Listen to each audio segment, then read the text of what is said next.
வணக்கம்ங்க. நம்ம Wales and என்டர்பிரைசஸில் புதுசாக ஒரு சிஸ்டம் பண்ணியிருக்கோம் விழுப்புரத்தில். இது வந்து பார்த்திங்கன்னா 3 கிலோவாட்டு அதானி பேனல் யூஸ் பண்ணியிருக்கோம். அதானி பேனல் ப்ளஸ் வந்து அலுமினியம் ஸ்ட்ரக்சர் தான் யூஸ் பண்ணியிருக்கோம்.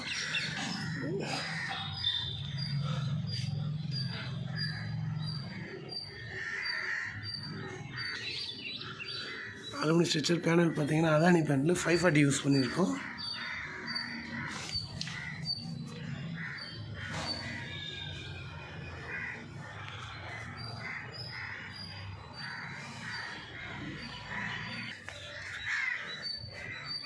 இது 3 கிலோவாட்டு 78,000 சப்சிடி உண்டுங்க.